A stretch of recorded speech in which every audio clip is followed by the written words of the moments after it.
Hey there, friends. So, in the background, you're going to be watching Google Slides, and I have a way to get you these. So, if any of these slide decks that I'm going through look like you might want to present them, like you say, gee, that guy's got nice slides. I wish I could present those slides.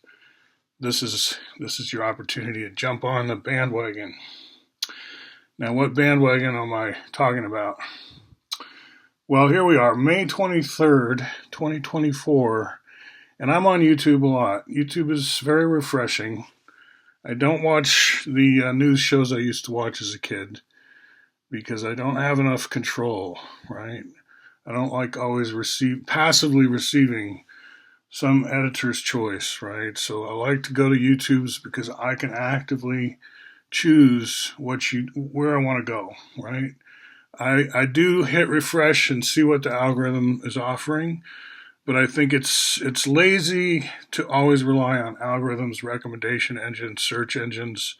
Those are there to help you, but not, do your own searches at least, right? The algorithm, if you're just the kind of person who scrolls and hopes something interesting comes by, that's very dangerous. You're very, very almost giving up your right to think at all. And okay, it's your choice, but I'm just saying.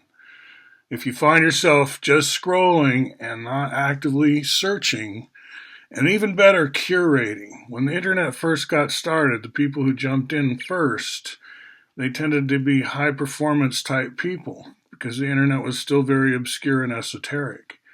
And they all felt a responsibility to curate the best links, the best web pages they could find anywhere. They would have their own page called links, and it was like curated best of the web. And then people gradually gave up on that, obviously because the web is too huge, millions and millions of pages. But the response to that isn't, oh, I give up. It should be, these are the kind of things I'm interested in. Gemstones, Arizona, travel trailers, whatever you're into, curate, right? And people do that. I'm not saying they don't anymore. They often refer to their favorite other channels on YouTube and so on. And I'm saying pay attention to that. When an expert refers you to something, don't just hope the algorithm will get you there someday. Take an active role. Okay, so there's that opening kind of pep talk, I guess you could call it. But what I'm noticing here, as of May 23rd, 2024, is this branch of American literature slash geometric exploration. There's a lot of geometry in it. There's plenty to sink your teeth into computation wise. I'm talking computer programs, animations. There's all that kind of cool stuff. And it's very literary. It's prose and it's kind of twisted English. I would just say it's not English. In the same sense that Finnegan's Wake is not English, you could even say Ulysses is not English. Why? Because James Joyce is Irish. He writes Irish at the very least. And Synergetics, what I'm talking about, is like Irish. It's not English. It's a different language. And right away, you can be suspicious of that. And why would I waste my time on an invented language? Well, a lot of languages are invented, and computer languages included. But this is a human language I'm talking about, Synergetics. And I've had a lot to do with it over the years, right? I helped write the Wikipedia article about it. I've got this YouTube channel that's a lot about it. And what this slideshows are about is it, Synergetics. To be brief about it. It's not my deal. I didn't make it up. I came to it as a philosophy major. I'd gone to Princeton and I did not learn about synergetics at Princeton.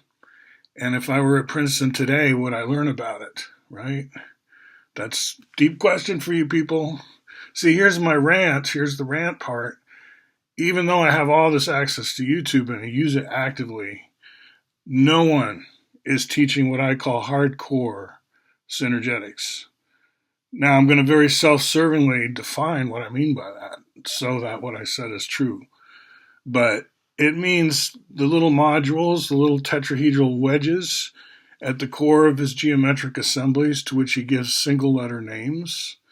The A module, the B module. So my slides are going to be, I'm going to be showing this There's the A module, there's the B module, and then there's another pair, the T and the E. And I can tell you for a fact that there's no YouTubes on the T and the E except by me, right? Now, you could say you're wrong. Here's one by Joe Clinton, blah, blah, blah. And that means you're paying attention and you've been able to find that I'm wrong. And that's cool.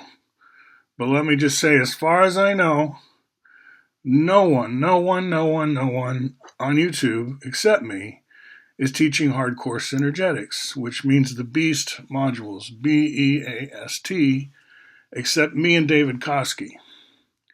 David Koski, he's got a whole YouTube here in my channel that is a presentation he delivered to the Trim Tab Book Club, and we got into it, BEAST.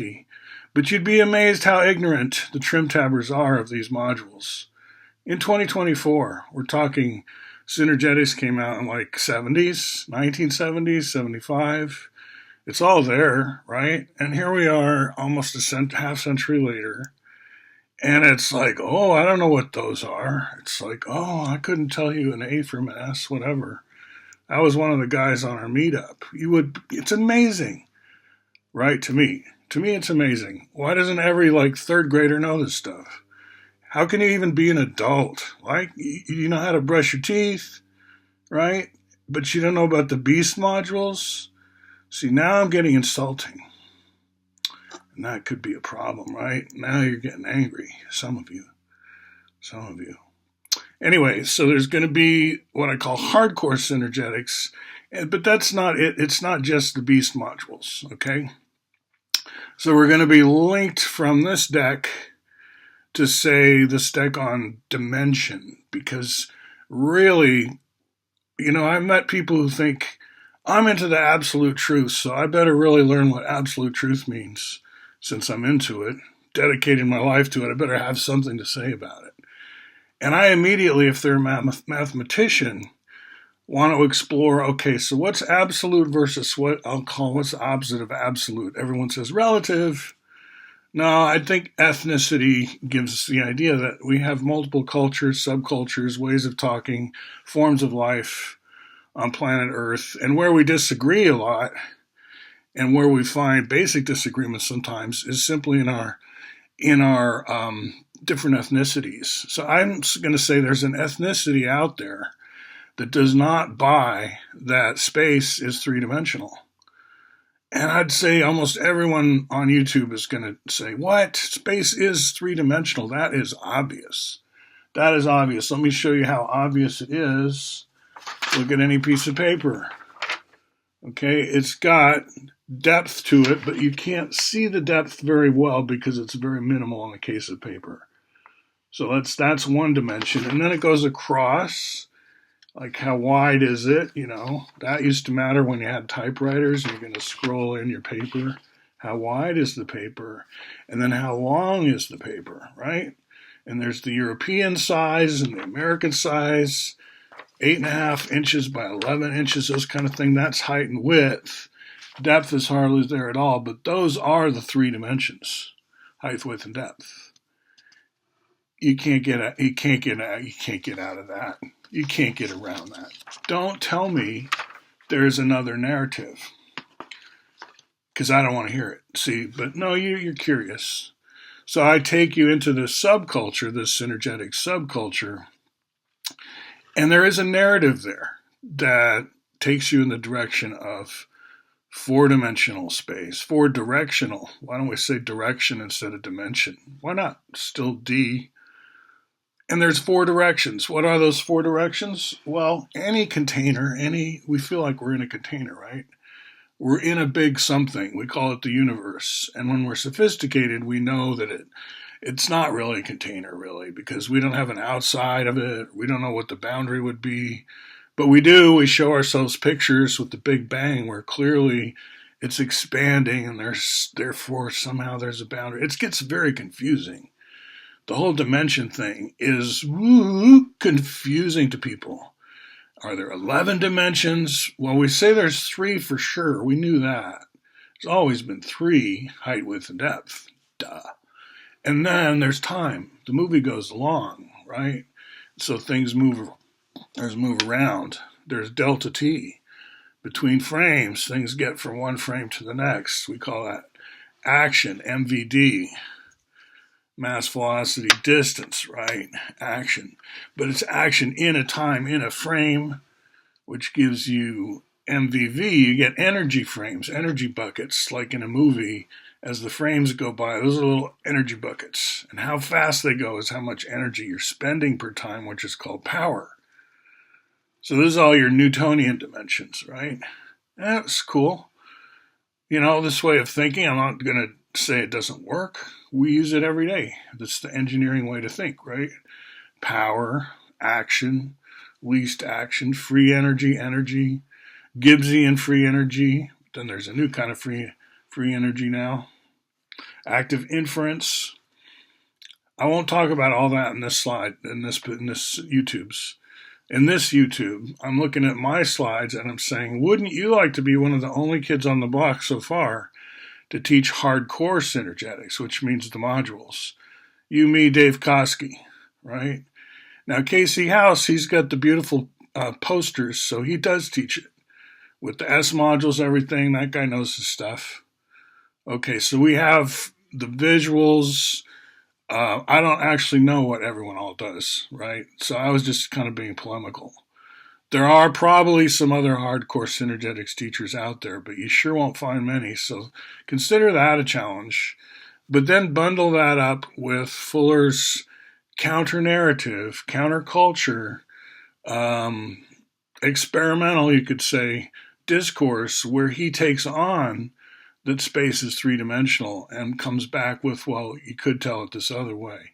Maybe in Bali or someplace. Maybe somewhere not in a U.S. public school, right? Because there you are drilled in XYZ. And we still have XYZ, which brings me to the last deck or another deck. Okay, how many decks am I talking about? This is the Quadrays deck. And here we introduce a coordinate system that's almost the same as XYZ. You'll say, oh, this is just XYZ, and in a way you're right.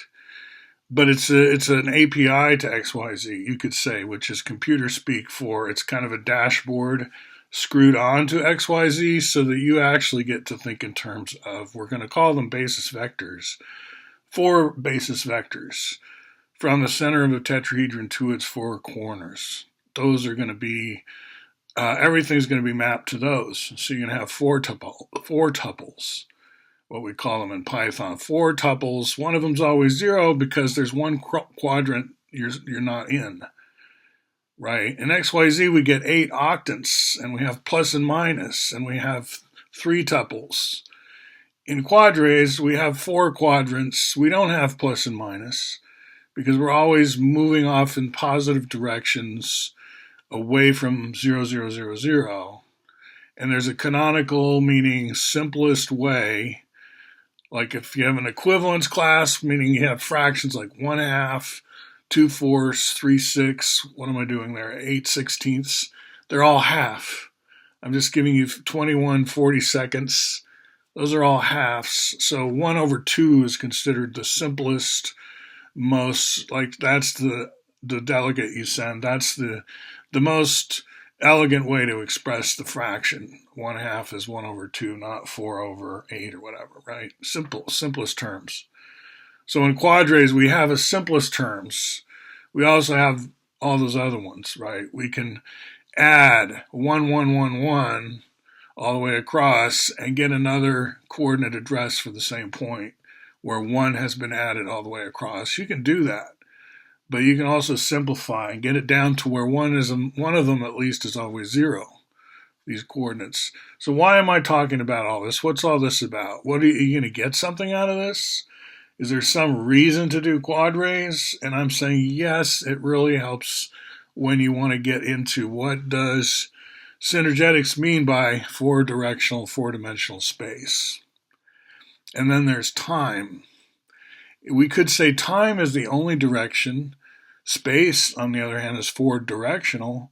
And then we have powers. 1st power, 2nd power, 3rd power. And we'll keep going up, 4th power, 5th power. So it's obviously a different grammar, a different semantic space, And if you've done math a lot, you're used to that. Every mathematician defines their terms in the beginning, got their axioms, and you develop outwards from there. So Synergetics has its hardcore, its way to define things, its beginning concepts, and then it packs outward. And one of the things that it does differently is organizes the word power, dimension, stuff like that in a different way. Like different trajectories are imparted to these words. But that shouldn't throw you because, there isn't consensus anyway. There's Euclidean geometry, there's non-Euclidean geometry. I'd say Synergetics is a non-Euclidean geometry. So you've got this dimension deck. Now I started out with the hardcore modules deck. So beast, dimension, and then quad race, here we are. And then the last deck I want to inform you of is more about people. Like, who did Fuller know? Who did he work with? What was his life trajectory? There's a little bit of that in the beast deck. I kind of go into Fuller as kind of a shadowy national security, kind of Cold Warrior type figure, more than as a professor, which is what he's kind of remembered as more. So I'm saying, okay, a lot of people are going to dwell on his academic credentials, honorary degrees, whatever. Charles Eliot, Norton Chair of Poetry at Harvard, that kind of thing, his humanities. Right? He's a strong guy in humanities. Other people are going to look more at his sort of national security, Navy, kind of intelligence community, right? Like if you want to be in the intelligence community and you don't know who Ed Applewhite is, then you haven't really done much homework. That's almost like not knowing who Colby is or Helms. Applewhite worked with Helms a lot and stuff. So if you're into that world, right? And how does that all connect together? So obviously you've studied some synergetics in that case, right? If you're into that stuff. So you may already be using my slides and I wouldn't know that because you go to these different schools like I do and give these presentations and you're not under any obligation to make a note of it or put it on tape or share it on YouTube. So for all I know, a lot of you are sharing my slides out there and that's cool. That's what I've been pushing for several years. Okay, so this last deck is more about me and how I connect to Bucky. Who did I meet? What did I do? And that's good. If I get hit by a bus or something, I'm not around to tell my story directly. I've got enough out there that you can flip through these slides and where there's pictures of me and where where I show up, you can talk knowledgeably. And I'm just another person in the slides. And the main point of the slide deck is to kind of give a slice through history that goes back to at least Napoleonic times. And it starts the beginning of AI in the time of Napoleon through the story of the Turk. And who knew about the Turk? Well, Charles Babbage knew about the Turk and thought he was a fake hoax, but I don't think he could prove it. He just had his suspicions. I think most people did. And AI has always had this kind of carnival atmosphere around a hardcore of, machine learning and multidimensional modeling. Like nowadays, the word dimension, if you don't have at least 1,000 dimensions going in your model, it's not a very fancy model, is it? Right? Linear algebra has gone with what I'll call spatial dimensions, Coxeter dimensions, we could call them. Donald Coxeter was the famous Euclidean geometer who did polytopes, and Synergetics is actually dedicated to him.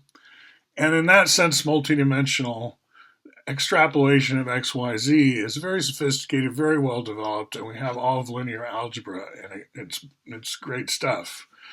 But Fuller's namespace is distinct from that. And Einstein's namespace is distinct from that. But your average layman person, they've got it all mumbo jumbo together, right? Einstein, Coxeter, Bucky, whatever. They just think it sounds smart to say multidimensional, basically. If you're around boomers and they say multidimensional, you're supposed to, whoa, that's a smart person, right? But not anymore, because multidimensional is nothing now. Because of machine learning, we all have thousands of dimensions now. So there's your dimension talk, changing over time, right? And 4D is where Fuller branded a lot, and he wanted to get across a different way of thinking about space and time. It's his freedom, right? As another author, poet, whatever. And it's an interesting take, so worth studying, especially if you want to know your American history. Amazing people don't know, right, what Fuller wrote after he wrote Synergetics. People don't know anything about Tetra Scroll, Grunge of Giants. Now, the people I hang out with, of course, we know about that stuff because we're Bucky nuts, right? They make fun of people who are into Bucky. I'm not sure why. Like, if you're really into James Joyce, does that make you a James Joyce disciple? Ezra Pound. Now, Ezra Pound's an interesting case, and I take that up more in this slide deck. So it's not all about me. I said it was partly about me, and it is, but it's literary figures. It's a hodgepodge in a way, and unless you let it settle down in your own mind. Now, I would say let these be encouragement. These slide decks. After all my insultingness and stuff, you're like, well, I know this material, but I'm not going to use your slides, Mr. Erner. You know, that would be a concession. I'm not going to use your beast module slide deck. I'll do my own. Thank you very much. And I'm like, fine with that, of course, right? It's more the social convention is you don't use other people's slides. And I'm saying they're more like folk songs in this case. They're sheet music, they're out there, and they're for you to try them on and do covers. You could say it like that, right? I put these slides out there for the purpose of spreading some of these memes, this way of thinking, because it was very, boomers looked up to Bucky. If you go back, he's pre-boomer. He's like from the Bohemian times, you could say. And a lot of us were getting ready for a pretty fun planet, like we weren't going to be having these endless wars because Bucky was right about a lot of stuff.